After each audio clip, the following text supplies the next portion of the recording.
যদি কোনো মানুষ ফজরের নামাজের পরে সূরা ফাতিহা 7 বার তেলাওয়াত করবে এবং মাগরিবের নামাজের পরে 7 বার তেলাওয়াত করবে, কুল সূরা 3 বার, সূরা ফালাক 3 বার, সূরা নাস 3 বার, এইটুকু আমল যে লোকটা করবে ওই লোকটা কখনো অসুস্থ হবে না। এটা আল্লাহর কালাম। সূরা ফাতিহা সবাই পারে, কুল সূরা সবাই পারে, ফালাক সবাই পারে, নাস সবাই পারে, এই যে সূরাগুলো সবাই পারে, কিন্তু মানার মাদ্দা আমাদের মধ্যে নাই, আমল করার চিন্তা ভাবনা আমাদের মধ্যে নাই। আমাদের প্রত্যেকটা মানুষই সুস্থ থাকতে হবে, আমল করতে হবে। এই জন্য আল্লাহর কাছে দোয়া করি, আল্লাহ আমাকে আমল করার তৌফিক দান করো, আমার মা বাবাকে আমল করার তৌফিক দান করো, আমার পরিবারকে আমল করার তৌফিক দান করো।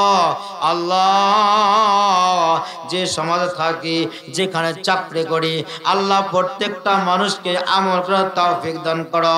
আল্লাহ যে জায়গায় চাকরি করি ওই এলাকার প্রত্যেকটা মানুষ যারা কবরে আছে, কবরের প্রত্যেকটা মানুষকে জান্নাতের অধিবাসী বানিয়ে দাও।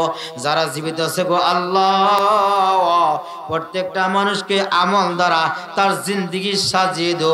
সকলে বলুন আমিন। আমার আল্লাহ ডাক দা বলে, ফামাইয়ামাল মিসকালা যাররাতিন খায়রান ইয়ারা ওয়া মাইয়ামাল মিসকালা যাররাতিন শাররান ইয়ারা।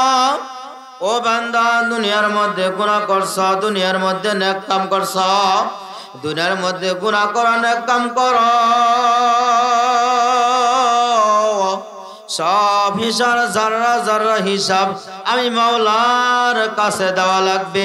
দেওয়া লাগবে কি লাগবে না জোরে কোন? আপনি ছোট্ট থেকে ছোট্ট একটা গুনাহ করেছেন, যে গুনার খবর আমার মা জানে না, আমার বাবা জানে না, আমার পাড়া প্রতিবেশী কেউ জানে না। এমন একটা ছোট্ট গুনাহ, এমন একটা ছোট্ট গুনাহ করেছি যে গুনার কথা আমি কখনো স্মরণ করি নাই। আমি যে গুনাহ করছি আমার জানাও নাই। কাল কিয়ামতের ময়দানে আল্লাহ রাব্বুল আলামিন যখন আপনার কাছে আমার কাছে আমলনামাটা হাতে ধরিয়ে দিবে, এই যে দেখো দুনিয়ার বুকে কি আমল করছ, দুনিয়ার বুকে কি বদকাম করছ, আজকে সব দেখে যাও। তোমার আমলনামা তোমার কাছে দেওয়া হলো, তোমার সবের ভান্ডার তোমার কাছে দেওয়া হলো, তোমার গুনার ভান্ডার তোমার কাছে দেওয়া হলো। তোমার গুনাহ দেখো, তোমার সব দেখিয়া দেখিয়া তুমি নিজে বিচার করো। যখন আমার গুনাহ দেখিয়া, যখন আমার সব দেখে আমি বিচার করতে যাব, তখন দেখো সবের থেকে গুনার পাল্লা ভারী। বাবাজি, তখন আর কোনো উপায় থাকবে না। দুনিয়ার বুকে একবার বিপদে বললে আর একবার আপিল করে মামলা মুকদ্দম করে, আপিল করে উকিল মুক্তার দলে সারা পাওয়ার আশা করা যায়। ছাত্র পরীক্ষা দেয়, একবার ফেল করলে দ্বিতীয়বার পরীক্ষা দেওয়ার একটা কি থাকে, চান্স থাকে। আর দ্বিতীয়বার ফেল করলে তৃতীয়বার পরীক্ষা দেওয়ার সুযোগ থাকে, তৃতীয়বার পাস করতে পারে। কিন্তু কবর এমন একটা জায়গা, কাল কিয়ামতের ময়দান এমন একটা জায়গা, যে জায়গার মধ্যে যদি একবার ফেল করিয়া বস আর মামলা মুকদ্দম করে আর সারা পাবার কোনো আশা নাই। এমন কোন মানুষ আছে কবরের মধ্যে গিয়া, কবরের মধ্যে মামলা মুকদ্দম করে সারা পাইছে? আসেনি ভাই? এরকম লোক আসেনি? এমপি, মন্ত্রী, মিনিস্টার, ওসি, ডিসি, সরকার বাহাদুর কেউ আসেনি? আমি সরকার বাহাদুর, আমি কবরের মধ্যে গেলে আমার কথায় কবর চলবে, কবর কার কথা শুনবেনি? কবর দেখবে আপনার আমল। আপনার আমল যত ভালো হবে, কবর আপনার সঙ্গে তত ভালো ব্যবহার করবে। আপনার আমল ভালো হবে না, বাবাজি যত কথাই বলেন, যত নেতা খেতাই হন, যত যাই কিছু হন না কেন, কবর কোন নেতা খেতা চিনে না। আপনার আমল খারাপ হয়ে গেলে সঙ্গে সঙ্গে কবর আপনাকে আযাব দেওয়া শুরু করবে। সেই কবরে যাওয়ার আগে আমাদের প্রত্যেকটা মানুষকে কবরে প্রস্তুতি গ্রহণ করার দরকার আছে না নাই? জোরে বলেন, আছে না নাই? শুধু কি আমাদের থাকতে হবে না আমাদের ছেলে মেয়েদেরকেও রাখতে হবে? আমাদের ছেলে মেয়েদেরকেও রাখতে হবে। শুধু কি ছেলে মেয়েকে রাখতে হবে? আমাদের পিতা মাতাকেও মান্য করতে হবে। আমাদের পিতা মাতার কথাও শুনতে হবে। আমাদের ছেলে মেয়েদের শুনতে হবে। আমার পীর ও শাইখ মুর্শিদ সোমনাথ বিশ্বাস রহমাতুল্লাহ আলাইহি বলেছেন, বাবা, একজন মানুষ যদি আমাকে খেদমত করে, একজন মানুষ আমার খেদমত করে, আর একজন মানুষ ওই লোকটাই বলল আমি হুজুরের খেদমত করি, তুই পিছন দিক দিয়ে হুজুরকে ঢেল দিবা, এটা হলো এমন, এটা যেমন একজন মানুষ আল্লাহর হুকুম আল্লাহর রাসূলের তরিকা সুন্দর করে মানে, কিন্তু তার সন্তানকে বলে না, মেয়েকে বলে না, ছেলেকে বলে না, স্ত্রীকে বলে না, পুত্রবধূকে বলে না, আপন লোকজনদেরকে বলে না, ওই লোকটাও হলো তেমন।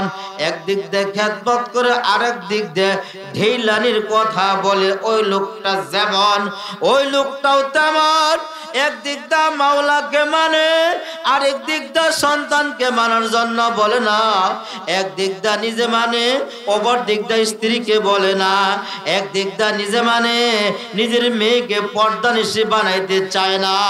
একদিক দা নিজে মানে, নিজের ছেলে হাফ প্যান্ট পরে ঘুরে কখনো বাধা দেয় না। এরকম লোক আছে না? না, এইরকম হওয়া যাবে না। আমাকেও মানতে হবে, আমার সন্তানদেরকে বানাইতে হবে, আমার ছেলেমেয়েদেরকে মানাইতে হবে, আমার সকলকে মানাইতে হবে, আমার পরিবারকে মানাইতে হবে। ওয়ানফুসাকুম ওয়া আহলিকুম নারা, জাহান্নামের আগুন থেকে, ইয়া আইয়ুহাল্লাযীনা কু আনফুসাকুম ওয়া আহলিকুম নারা, জাহান্নামের আগুন থেকে নিজে বাঁচো এবং পরিবারদেরকে বাঁচাও। নিজে বাঁচলে হবে না, পরিবারদেরকেও বাঁচাইতে হবে, আপনজনকেও বাঁচাইতে হবে। আমি জান্নাতের কাজ করলাম, আমার সন্তান জান্নাতের কাজ করলো না, আমার মেয়ে করলো না, আমার বাবা করলো না, এর জাহান্নামে যাওয়ার জন্য আমিও বাগী হয়ে গেলাম। তাহলে একটা কথা শিখলাম যে আমাকেও জান্নাতের কাজ করতে হবে। জান্নাতের কাজ করার জন্য আমার পরিবারদেরকেও বলতে হবে, সন্তানদেরকেও বলতে হবে, সকলকেই বলতে হবে। আপনাদের পাশে মাদ্রাসার কথা একটু বলে কথা শেষ করে দেব ইনশাআল্লাহ। আপনাদের এই মাদ্রাসা ছোট ছোট ছেলেমেয়েরা এই মাদ্রাসার মধ্যে পড়ে। আল্লাহ সাল্লাল্লাহু আলাইহি ওয়াসাল্লাম বলে, দুনিয়ার মধ্যে সবথেকে উত্তম ব্যক্তি কোন ব্যক্তি? খায়রুকুম মান তাআল্লামাল কুরআনা ওয়া আল্লামা, যে ব্যক্তি কোরআন শিখে এবং শিখায়। যে ব্যক্তি কোরআন শিখলো এবং শিখাইলো, ওই ব্যক্তি সবথেকে উত্তম ব্যক্তি, সবথেকে ভালো ব্যক্তি। আচ্ছা বলেন তো, পৃথিবীর বুকে সবথেকে ভালো ব্যক্তির নাম কি বলেন? মুহাম্মদুর রাসূলুল্লাহ সাল্লাল্লাহু আলাইহি ওয়াসাল্লাম। দুনিয়ার বুকে সবথেকে উত্তম ব্যক্তিকে? মুহাম্মদুর রাসূলুল্লাহ সাল্লাল্লাহু আলাইহি ওয়াসাল্লাম। দুনিয়ার বুকে সবথেকে স্মার্ট ব্যক্তির নাম কি? মুহাম্মদুর রাসূলুল্লাহ সাল্লাল্লাহু আলাইহি ওয়াসাল্লাম। দুনিয়ার বুকে সবথেকে দরদি ব্যক্তির নাম কি? মুহাম্মদুর রাসূলুল্লাহ সাল্লাল্লাহু আলাইহি ওয়াসাল্লাম। দুনিয়ার ব্যক্তির সবথেকে মায়ার ব্যক্তিকে? মুহাম্মদুর রাসূলুল্লাহ সাল্লাল্লাহু আলাইহি ওয়াসাল্লাম। দুনিয়ার ব্যক্তির সবথেকে আপন মানুষকে, সমস্ত দুনিয়ার সমস্ত মানুষকে কাছে টেনে নেয় এমন মানুষকে মুহাম্মদুর রাসূলুল্লাহ সাল্লাল্লাহু আলাইহি ওয়াসাল্লাম। দুনিয়ার বুকে উম্মতের জন্য একটা রাত বাদ যায় না, একটা রাত কখনো খালি যায় নাই যে রাত্রে উম্মতের জন্য দোয়া করে নাই। আমার উম্মত সেই লোকটার নাম কি? মুহাম্মাদুর রাসূলুল্লাহ সাল্লাল্লাহু আলাইহি ওয়াসাল্লাম, যিনি এখন এই মদিনায় এসে উম্মতের জন্য কান্না করে। সেই লোকটার নাম কি? মুহাম্মাদুর রাসূলুল্লাহ সাল্লাল্লাহু আলাইহি ওয়াসাল্লাম। সেই মুহাম্মদ সাল্লাল্লাহু আলাইহি ওয়াসাল্লাম বলেছেন, সবথেকে উত্তম ব্যক্তি হলো যে কোরআন শিখে এবং কোরআন শিখায়। সবথেকে ভালো ব্যক্তি আর কে? যে নিজে চিন্তা করলো। এটাকে একটা আয়াত পড়লাম, ইয়া আইয়ুহাল্লাযীনা আমানু কু আনফুসাকুম ওয়া আহলিকুম নারা, জাহান্নামের আগুন থেকে নিজেকে বাঁচতে হবে, অপরকেও বাঁচাইতে হবে, নিজেও খাইতে হবে, অপরকেও খাওয়ান দিতে হবে, নিজেও বাঁচতে হবে, অপরকেও বাঁচাইতে হবে, নিজের চিন্তাও করতে হবে, অপরও চিন্তাও করতে হবে। আজ থেকে কমসে কম 3-4 বছর আগে পত্রিকায় একটা ঘটনা আমি দেখেছিলাম। এই ঘটনা আপনাদের কাছে বলি। 2টা ছেলে খেলা করতে যায়। 2টা ছেলে খেলা করতে গেছে। খেলা করার যাওয়া একটা মাঠে খেলাধুলা করতেছে। মাঠে তার একটা বন্ধু আসছে খেলাধুলা করার জন্য।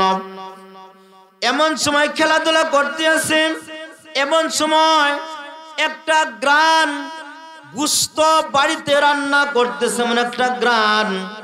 এমন একটা গ্রান ওই ছেলেটার নাকের মধ্যে সব বাড়ি মারছে। কি সুন্দর গ্রান! ছেলে বলে, এ ভাই, এ বন্ধু এত সুন্দর গোশত রান্না করে কেডা? ওই বন্ধু বলে, আর কেউ নাই, বাড়ির পাশে আমাদের বাড়ি, আমার মা সুন্দর গোশত রান্না করে। যে ছেলেটা বলছে তারা 2টা ভাই। প্রশ্ন করছে, বড় ভাই, 2টা ভাই। এই কথা শোনার পর ভাই 2টা দৌড়ে বাড়িতে চলে গেছে। মার কাছে বলছে, মা, আমাদের বাবা নাই, তুমি আমাদের মা, তুমি আমাদের বাবা। আজকে আমাদের বাবা থাকলে বাবার কাছে বলতাম, মাগো তোমার কাছে একটা কথা আমি বলতে চাই। মা বলে, বলো বাবা, কি বলবা তোমরা বলো। বড় সন্তান ডাক দে বলে, মা, মাঠে খেলাধুলা করতে গেছিলাম, পাশের বাড়িতে গোশত রান্না করতেছে, গ্রান পাইলাম, এত সুন্দর গ্রান, গ্রানটা শুই নাই খাইতে মনে চাইলো।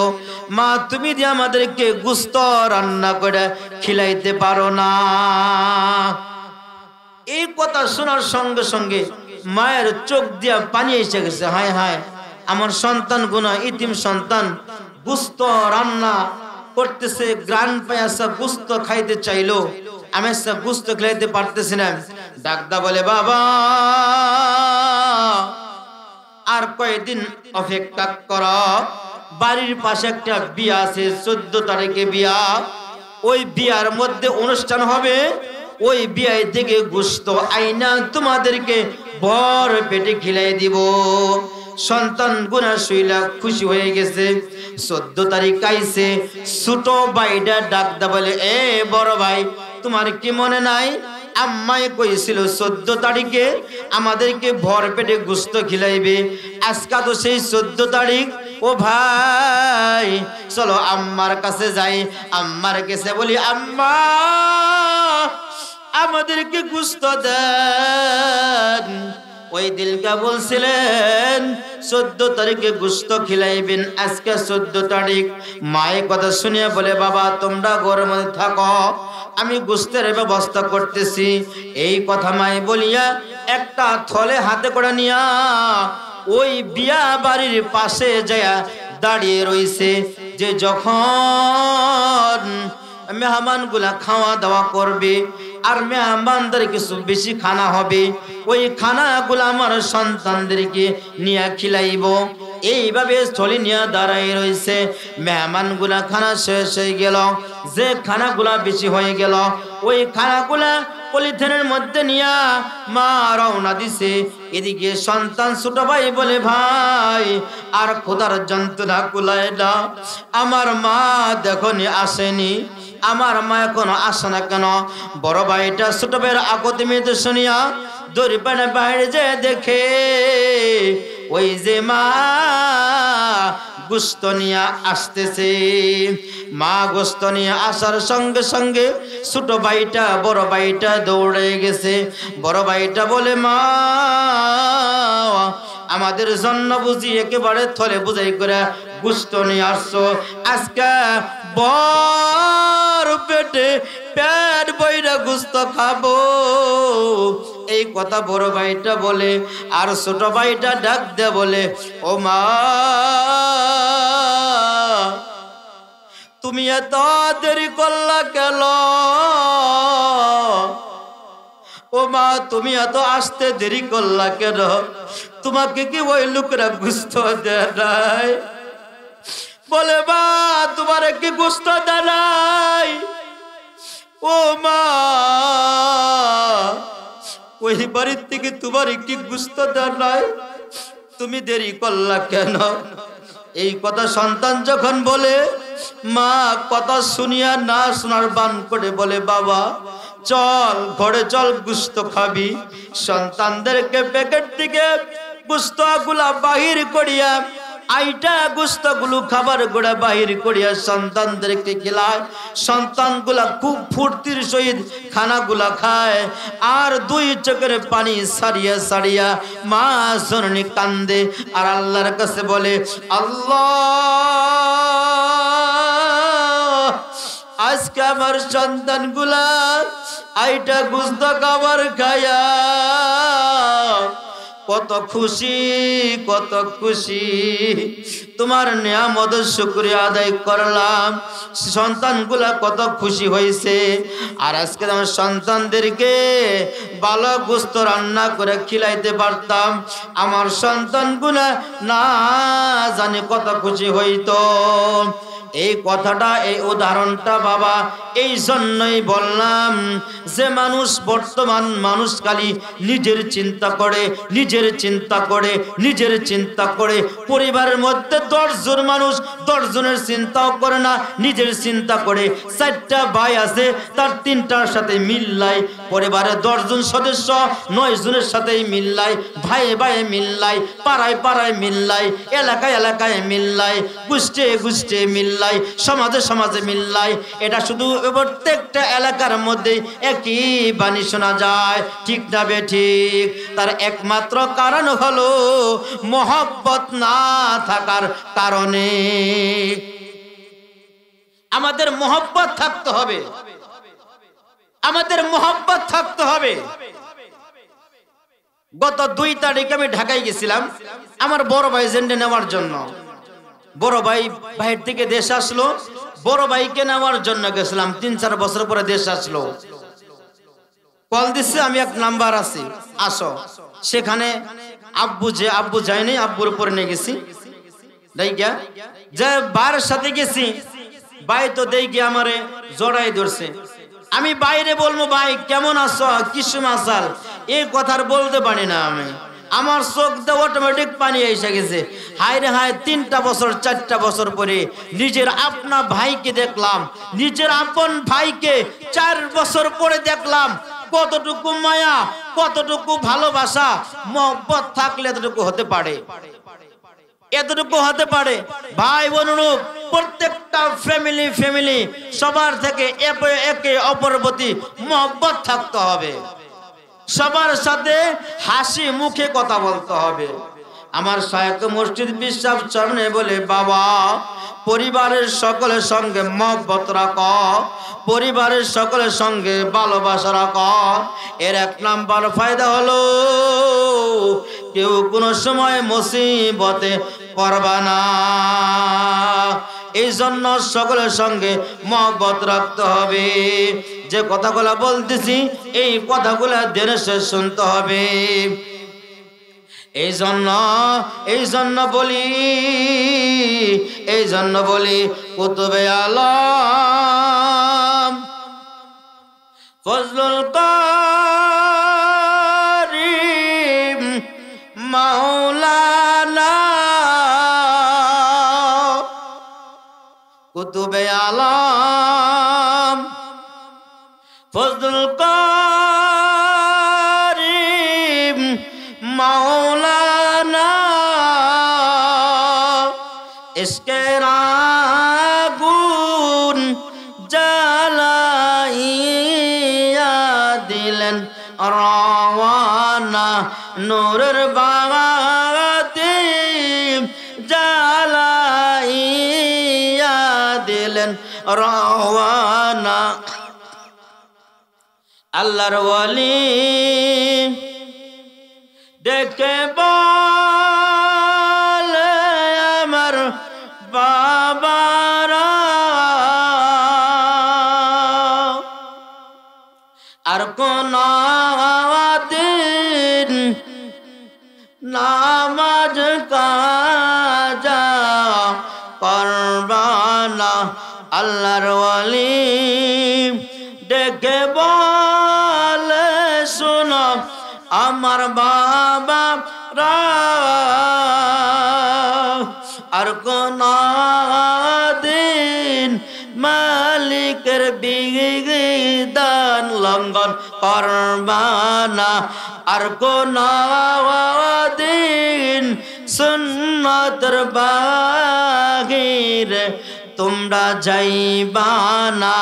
আর কোন দিন হারাম কাজ তোমরা কইরনা। আর কোন দিন শুধু গোশত তোমরা সাই কইরনা।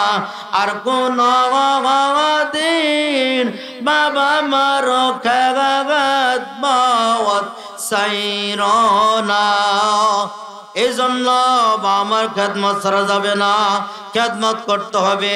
আল্লাহর বিধান লঙ্ঘন করা যাবে না, বিধান মানতে হবে। আল্লাহর হুকুমের পর খেলাপ করা যাবে না। আল্লাহ যে কথাগুলো বলছে কথাগুলো শুনতে হবে।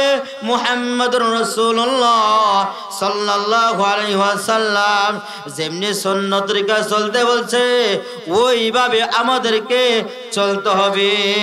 আল্লাহ সাল্লাল্লাহু আলাইহি সাল্লাম বলে কাল কিয়ামতের ময়দানে, কাল কিয়ামতের ময়দানে আমার উম্মতদেরকে আমি খুঁজে খুঁজে বের করব। কেমন করে খুঁজে খুঁজে বের করব? যে সমস্ত উম্মতগুলা নামাজ পড়েছে, ঠান্ডা পানি দিয়া ওযু করেছে। শীতের দিন আসছে বাবাজি, অনেকের ওযু করতে কষ্ট হয়। ফজর নামাজে মুসল্লি নাই, এশার নামাজে মুসল্লি নাই, ওযু করতে কষ্ট হবে। হুজুরে যা বয়ান দেয় দেখ, বঞ্চ দিলে কাজ হবে না। সকালবেলায় কি নেপ কুম্বল থেকে কি উঠতে মনে চায়? নেপ কুম্বল থেকে তো উঠতে মনে চায় না। এই যে ফজর নামাজ আসতে মনে চায় না, এশার নামাজের পরেও আসতে মনে, এশার নামাজও আসতে মনে চায় না। এই জন্য মুমিন পরীক্ষা করা যায় শীতের দিনে কতটুকু ফজর নামাজে আর কতটুকু এশার নামাজ পড়ার জন্য আসে। এশার নামাজ লঙ্ঘন করা যাবে না, ফজর নামাজ লঙ্ঘন করা যাবে না, কোনো নামাজ লঙ্ঘন করা যাবে না। আল্লাহ সাল্লাল্লাহু আলাইহি সাল্লাম বলেছেন যারা ঠান্ডা পানি দেয়া ওযু করিয়া, যারা ঠান্ডা পানিতে ওযু করিয়া এশার নামাজ ফজর নামাজটা সুন্দর করে আদায় করছে বাবাজি, এই লোকদেরকে কাল কিয়ামতের ময়দানে হাত খানা নুরান্বিত থাকবে, পা খানা নুরান্বিত থাকবে, মুখ খানা জলমল জলমল করে থাকবে। আল্লাহ সাল্লাল্লাহু আলাইহি সাল্লাম বলে এমন নুরান্বিত চেহারা দেখে খুঁজে খুঁজে আমার উম্মতদেরকে বাহির করব। ঠিক না বেঠিক? তাহলে শীত বলেই যে মালিকের হুকুম লঙ্ঘন করব, বাদ দিয়ে দেব, সপ্তাহে একদিন আসবো, এমন কাজ আমরা ভুলেও করব না। এমন কাজ ভুলেও করা যাবে না। এখনই এই সময়টা হলো ঈমান পরিপুক্ত করার সময়, ঈমানকে ঝালাই দেওয়ার সময়, ঈমানকে শক্ত করার সময়। এখন সময় আমাদের। শয়তান আমাদের যতই ধোঁকা দেখ, শয়তান আমাদের যতই ধোঁকা দেখ, আমাদের কখনো নামাজ থেকে দূরে রাখতে পারবে না। শয়তান আমাদের ধোঁকা দিবে, আমরাই শয়তানকে ধোঁকা দেব। দেখি পারি না নাই। শয়তান বলবো যাও না, ফজর নামাজ ঠান্ডা, এসব নামাজ ঠান্ডা যায় না। আজকে কাঙ্গালি সব মাহফিল, বাইতুল ফালা যায় মসজিদে, বড় মসজিদে মাহফিল যায় না। হুজুর আছে বয়ান করবো না, জানাই আছে আমার, ওই নামাজের কথাই কব, হাদিসের কথাই কব, যায়ও না, যায়ও না। একটু দোকান পাড়ে বসে থাকো, চা খাও, কফি খাও, যায়ও না মাহফিলে, শয়তানে ধোঁকা দেবে। কিন্তু আমরা শয়তানকে ধোঁকা দিয়ে আমরা মাহফিলে হাজির হয়ে যাব ইনশাআল্লাহ। আল্লাহ রাব্বুল আলামিন বলেন, ফামান ইয়ামাল মিসকালা যাররাতিন খায়রান ইয়ারা ওয়া মান ইয়ামাল মিসকালা যাররাতিন শাররান ইয়ারা। ও বাবাজি, কাল কিয়ামতের ময়দানে আল্লাহ রাব্বুল আলামিন শুধু মানুষদেরকে খুঁজবে, খুঁজবে কিভাবে জান্নাত দেওয়া যায়, খালি ওসিলা খুঁজবে কিভাবে জান্নাত দেওয়া যায়। লোকটার কোনো আমল নাই, ফেরেশতা মাথার তালা থেকে নিয়া পাও পর্যন্ত খুঁজো, আমল আসেনি। ফেরেশতা বলে, আল্লাহ এই লোকটা খুঁজিয়া দেখলাম কোনো আমল পাওয়া যায় না। কয় না, দেখো আমল আছে, দেখো কোথায় আছে। ফেরেশতারা খুঁজে না, আল্লাহ লোকটা জাহান্নামে যাবে, কোনো আমল নাই। ফেরেশতা ভালো করে খুঁজো, ভালো করে খুঁজো, আমার একটা বান্দা জাহান্নামে যাবে। এত আদর করে বান্দার আমি বানাইছি, মুখটা কত সুন্দর করে বানাইছি, গঠনটা কত সুন্দর করে বানাইছি, এই লোকটা জাহান্নামে যাবনি। বলেন তো, যে লোকের যে জিনিসটা, ওই জিনিসটা দরদ বেশি না কম? বেশি। যেরকম কামার কুমাররা মাইটা পাতিল বানায়, আমরা তো 10 টাকা কিনে ঠাস করে ভাঙ্গে আলাই, কিন্তু ওকে ভাঙতে বলেন, ওকে দরদ বেশি, ওকে মায়া বেশি, সহজে ভাঙবে না। কেন? নিজের হাতে বানাইছে তারা, ওরা বুঝে এটা বানাইতে কতটুকু সময় আমাদের লাগছে, কি পরিমাণ পরিশ্রম আমাদের হয়েছে, ওরা বুঝে, ওরা জানে, বুঝে। এই জন্য আল্লাহ তো আমাদেরকে মায়া করিয়া, সুন্দর করিয়া, নিজের হাতে সুন্দর করিয়া মুখটা বানাইছে গো। এই জন্য বলো ফেরেশতারা, দেখো এই লোকটার কোনো আমল আসেনি। ফেরেশতা খুঁজিয়া খুঁজিয়া একটা আমল বের করছে। আল্লাহ, ও যে কাঙ্গালি সাহ বাইতুল ফালা বড় মসজিদ, জামে মসজিদের উদ্যোগে একটা মাহফিল ছিল। ওই মাহফিলের মধ্যে বক্তায় ওয়াজ করছে, আর শ্রোতাগুলা শুনিয়া শুনিয়া সুবহানাল্লাহ আলহামদুলিল্লাহ বলছে। এই লোকটা সুবহানাল্লাহ আলহামদুলিল্লাহ জিমাইয়া জিমাইয়া ঘুমাইয়া গাঙ্গাইয়া পড়িয়া এরকম ভাবে সুবহানাল্লাহ বলছে, ঠিক মতো বলেও নাই, কারণ মাহফিলের মধ্যে বইছে আর জিম পারছে। এই লোকটার এই যে একটু সুবহানাল্লাহ বলছে, এই সুবহানাল্লাহ আমলটা তার আলা জিহ্বার নিচে পাওয়া যায়। সুবহানাল্লাহ কবেন না? এই সুবহানাল্লাহর আমলটা আলা জিহ্বার নিচে পাওয়া যায়। আল্লাহ আর কোন আমল দেখি না। আল্লাহ বলে, যাও, বান্দা ভয়ে পেয়ে গেছে, বান্দা অনেক কিছু করেছে, বান্দার আমল পাওয়া যাইতেছে না। একটা আমল তুমি পাইছ, সেই আমলটা হলো সুবহানাল্লাহর আমলটা, তাহলে আলা জিহ্বার নিচে পাওয়া গেছে।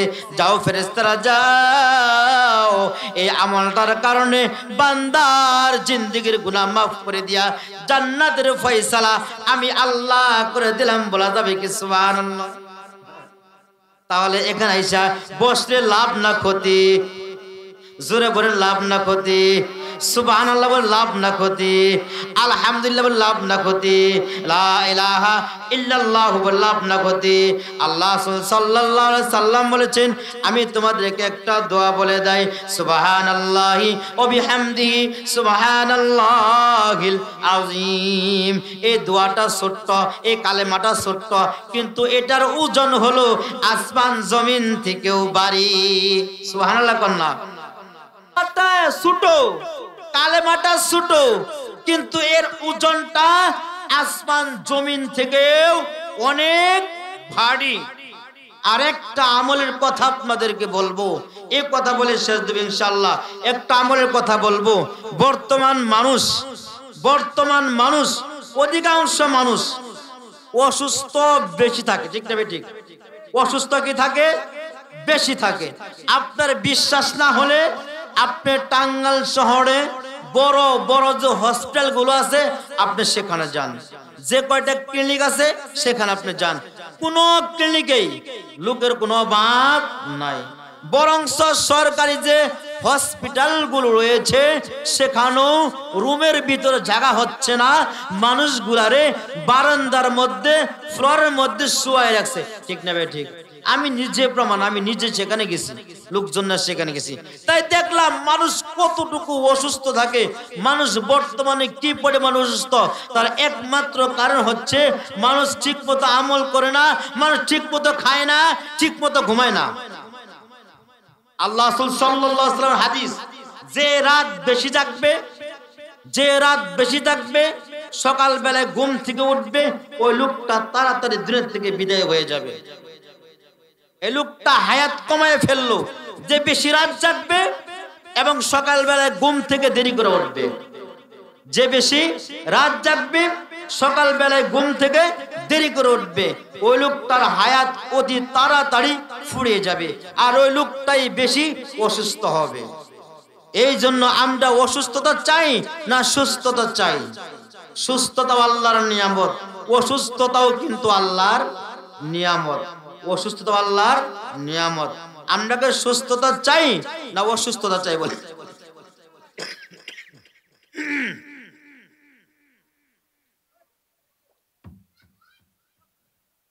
আমরা সবাই সুস্থতা চাই, সাথে জান্নাতও চাই। সুস্থতা পেতে হলে একটা আমলের কথা আপনাদেরকে বলবো, ওই কথা বলে ওয়াজ শেষ দিব। আমরা সকলে জান্নাত চাই কি চাই না? ও বাবা, যাবে আপনাদেরকে বলি, শিক্ষিত অশিক্ষিত, জানা অজানা, সকলকেই যদি বলি বাবাজি আপনি জান্নাত চান কয় চাই, নামাজ পড়েন কয় পড়ি না, জান্নাত চান কয় চাই, কালেমা জানেন জানেন না, নামাজ পড়েন না, কালেমা জানেন না, জান্নাত চান কয় তাও চাই, আল্লাহর হুকুম মানেন মানি না, জান্নাত চান চাই, আল্লাহর রাসূলের তরিকা মতো চলেন কয় না চলি না, জান্নাত চান চাই। নবীর বিধান লঙ্ঘন করেন, আল্লাহর বিধান লঙ্ঘন করেন, আল্লাহ রাসূলের হুকুম লঙ্ঘন করেন, কয় জান্নাত চাই। এমন লোক সমাজের মধ্যে আছে না নাই? বাবাজি আমাদের কাছ থেকে এখন শান্তিও নাই, সুখও নাই, শান্তিও নাই, সুখও নাই, দুয়াটাই বিদায় হয়ে গেছে। বলুন হুজুর কেমন কথা বললেন? শান্তি আর সুখ তো একটাই, দুইটা কেমন করে হয়? না, শান্তি একটা, সুখ আর একটা, শান্তি একটা, সুখ আর একটা। একটা মিশাল দেই, সময় কম। এক লোকে মনে করেন ট্রেনে সফর করতেছে, ট্রেনে কোথায়? ট্রেনে টিকিট না কাইটাই একেবারে এসি রুমে যাইয়া পাও একেবারে মেলাইয়া আরামসে ঘুম পাড়তাছে। তার সুখ, সুখ আর সুখ। এসি করা রুমে উঠা, ট্রেনের মধ্যে উঠা, টিকিট না কাইটা রুম দখল করে বসে রয়েছে, তার সুখ আর সুখ। শান্তি নাই, কেন? টিকিট কাটা নাই, মনে দুঃখ দুঃখী আছে, আর আরাম আমার, সুখ তো নাই। কোন সুম্বান টিটি আইসা ঘরের মধ্যে ধরে। ঠিক না? ঠিক। লোকটার সুখ আছে, মনের মধ্যে কি নাই? শান্তি নাই। আরেকটা লোক ট্রেনের মধ্যে উঠেছে, মাগার টিকিট কাটছে, কিন্তু মাথার মধ্যে একটা 2 মণা বস্তা। মাথার মধ্যে কয় মণা বস্তা? 2 মণা বস্তা। লোকটার সুখ আছে কিন্তু শান্তি নাই। লোকটা কি নাই? শান্তি নাই। লোকটা যেখানে সেখানে বসতে পারবে, কিন্তু মাথায় তো একটা 2 মণা বস্তা। টিকিট কাটছে ঠিকই, চিন্তা নাই, সুখ আছে কিন্তু শান্তি নাই। কেন? তার মাথার মধ্যে একটা 2 মণা বস্তা। এই জন্য বাবাজি আমাদের কাছ থেকে সুখও বিদায় দিতেছে, শান্তিও বিদায় দিতেছে। তার একমাত্র কারণ আমরা আল্লাহ এবং আল্লাহ রাসূল থেকে দূরে সরে গেছি, আমরা আলেম ওলামাদের থেকে দূরে সরে গেছি, আমরা মসজিদ থেকে দূরে সরে গেছি, আমরা মাদ্রাসা থেকে দূরে সরে গেছি, আমরা মাদ্রাসা থেকে দূরে সরে গেছি, মসজিদ থেকে দূরে সরে গেছি। কোন একটা কিছু আলোচনা করতে হলে একটা আলেমকে ডাকা দরকার, এলাকার মধ্যে একটা বিচার হলে আলেমকে ডাকা দরকার, সমাজে কোনো সমস্যা হলে আলেমকে ডাকা দরকার। আর আজকে প্রত্যেকটা এলাকার মধ্যে প্রত্যেক ইমাম সাহেবদেরকে কোনো মর্যাদা নাই। তাদেরকে রাখে, তাদেরকে হুকুম করে, তারা যা মনে চায় তাই হুকুম করে, এটা করে ওটা করেন, বাস এটাই হলো ইমামদের অবস্থা। ইনশাআল্লাহ থাকবে না, এটা আমি আশা করি ইনশাআল্লাহ থাকবে না, চিরে সব ঠিক হয়ে যাবে, ব্যবস্থা হয়ে যাবে। আল্লাহ আমাদের সকলকে মানার তৌফিক দান করুন, সকলে বলে আমিন। যা বলতেছিলাম, আমাদের কাছ থেকে সুখ বিদায় হয়ে গেছে, শান্ত বিদায় হয়ে গেছে। আল্লাহ সাল্লাল্লাহু আলাইহি সাল্লাম বলে, আমার উম্মতরা, আল্লাহ রাসূলের কাছে অনেক লোক আসতো, হুজুর আমার এই সমস্যা, আমার এই সমস্যা, আমাকে একটা তাবিজ দেন, আমাকে একটা কবজ দেন। আল্লাহ রাসূল বলতো, সাহাবীরা বলতো, না না না, তাবিজ না, আমি তোমাকে বলে দিলাম, একটা আমল শিখিয়ে দিলাম, ওই আমলটা তুমি করবা, করার সঙ্গে সঙ্গে তোমার সব সমস্যা দূর হয়ে যাবে। সুবহানাল্লাহ। আমরা তো শুধু মনে করি ফুফাই কিলার সব, আমল করতে রাজি না, খালি বাইরের মধ্যে খালি তাবিজ না করবো, ঠিক না বে ঠিক? আমল করতে হবে, আমল করলে তাহলে হুজুরদের কাছে যাইতে হবে না ভাই, আমল করতে হবে। আল্লাহ সাল্লাল্লাহু আলাইহি সাল্লাম বলে, আল্লাহ সাল্লাল্লাহু আলাইহি সাল্লাম বলে, আমল দিয়া তোমার জিন্দেগি সাজাও, এই আমল তোমাকে জান্নাতে নেবে, এই আমলটাই জাহান্নামে নেবে। আমল से जिंदगी बनती है, আমল से जिंदगी बनती है, জান্নাত भी জাহান্নাম भी। আমল দ্বারা জিন্দেগি সাজাও, কারণ আমলটাই জান্নাতে নেবে তোমাকে, এই আমলটাই জাহান্নামে নিয়ে যাবে। এখন জাহান্নামে যাইতে চান না জান্নাতে যাইতে চান? বলেন, জান্নাতে যাইতেছেন আমরা না জাহান্নামে যেতে চাই? জাহান্নামের আগুন তো ভাই খুবই কঠিন, খুবই কঠিন। জাহান্নামের আগুন মাওলা, জাহান্নামের আগুন মাবুদ, সইতে পারবো না, দুনিয়াতে নৌকা দায়া, আখেরে কাদায় না, দুনিয়াতে নৌকা দায়া, আখেরে কাদায় না। আজরাইল যেদিন দৌড়া দিবে, কোন উজর না শুনিবে। আজরাইল যখন আসবে আমাদের কাছে, বলেন একটা মিনিট, একটা সেকেন্ড সময় পাবেন? যে বলেন, আমি যে বলি, আমি তো কাঙ্গালি সাও, বড় মসজিদ ইমাম সাহেব, আজরাইল ভাই 2টা মিনিট সময় আমারে দেওয়া যায় না? 1টা মিনিট সময় আমারে দেওয়া যায় না? সময় দেবনি আমারে? 1 সেকেন্ড সময় দেব না। আজরাইল তো কোন ইমাম সাহেব চিনে না, আজরাইল তো কোন বড় হুজুর চিনে না, আজরাইল কোন বড় মসজিদের হুজুর চিনে না। আজরাইল যখন আসবে, আলগুস্ত সুন্দর করে আপনি আমাকে নিয়ে চলে যাবে। আজরাইল যখন, আজরাইল যেদিন দৌড়া দিবে, কোন ওজার না চলিবে, পানো পাখি নিয়ে যাবে, কোন উপায় থাকবে না, জাহান্নামের আগুন মাবুদ সইতে পারবো না, জাহান্নামের আগুন মাবুদ সইতে পারবো না। জোরে বলেন ঠিক না বে ঠিক? ও আল্লাহ, জাহান্নামের আগুনে আমাদের কাউকে জ্বালায়ও না, সবাই বলুন আমিন। ও আল্লাহ, জান্নাতের অধিবাসী আমাদের সকলকে বানিয়ে দো, সকলে বলি আমিন।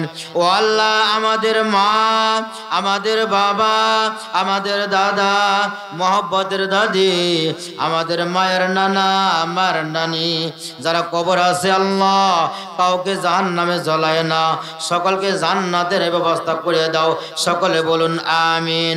ও রব্বে কারীম, এমন আমল আমাদের দ্বারা করায় না, এমন আমল আমাদের দ্বারা করায় না যে আমলগুলো করলে জাহান্নামের অধিবাসী হয়ে যায়, এমন আমল আমাদের দ্বারা করায়, এমন কাজ আমাদের দ্বারা করায় যে কাজগুলো করলে, যে আমলগুলো করলে জান্নাতের অধিবাসী হয়ে যায়, সুস্থতার দরকার আছে।